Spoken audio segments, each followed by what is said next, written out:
Scroll through social media today and you'll find a library of commands. Detach, protect your peace, stop caring what people think. These slogans work well until they meet a real-world scenario. Imagine a partner, a parent, or a friend who is struggling.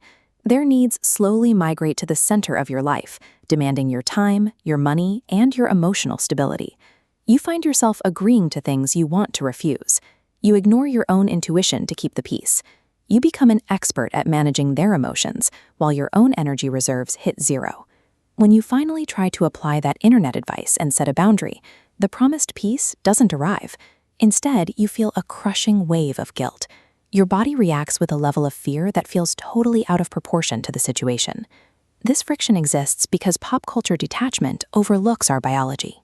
We're trying to change a behavioral habit while our nervous system is still running an ancient survival program. Attachment theory shows us why walking away feels physically dangerous. In the developing biological brain of an infant, human connection is the absolute only path to food, warmth, and safety. This diagram illustrates the hardwiring of our nervous system. These early experiences fuse the concept of human connection directly to our drive for physical survival. Because of this link, the body treats a boundary like a threat. When you try to let someone go, your brain triggers a biological alarm system, acting as if your actual life is in jeopardy. This paralyzing fear is the result of a healthy biological system trying to protect you. It has simply confused social boundaries with physical extinction. Beyond biology, we also deal with the psychological false self. As children, we learn to adapt our personalities to secure the love we need to survive. We develop personas that serve as currency for connection. We become the achiever, the constant peacemaker, or the caretaker. We learn that being useful is the only way to be safe. When you stop performing these roles, you experience a specific kind of terror. To the caretaker, refusing to help feels like destroying the only version of themselves that has any value. Setting a boundary threatens the identity you built to survive your childhood. You aren't just changing a habit, you are dismantling a survival strategy. Identity completion theory reveals one more layer to this architecture. Often, the attachment isn't even to the person. It is to the desperate hope that fixing them will finally heal a broken part of our own history. We tell ourselves a subconscious story. If I can love this person enough or sacrifice enough for them, I will finally be worthy. I will finally be complete.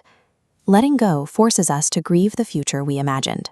We have to face the fact that this relationship was never going to provide the sense of wholeness we were looking for. We stay in exhausting cycles because we are using other people's problems as a tool to try and repair our own unhealed pasts. To move past this, we have to follow the logic of Hermann Hesse. The bird fights its way out of the egg. The egg is the world. Whoever wants to be born must first destroy a world. For us, that world is the survival identity we built to please others. If our identity is tied to how others see us, what happens when we enter an environment designed to strip away every shred of our dignity? During the Holocaust, millions were systematically deprived of their names, their families, and their humanity.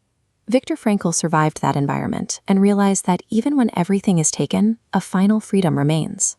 He called it the last of the human freedoms, the ability to choose one's own attitude in any set of circumstances. Edith Eger reached a similar conclusion. She saw that true freedom is an internal choice to refuse to remain a prisoner of the past, regardless of what the external world has done to you. Their stories prove a massive point. If identity can survive without any external validation at all, then we have the capacity to reclaim ourselves from the expectations of the people in our lives today. True detachment is the courage to exist without needing someone else's approval to know your worth. It is a state of being where you no longer abandon yourself just to keep others from leaving. When you stop relying on others to finish your unhealed stories, you become free.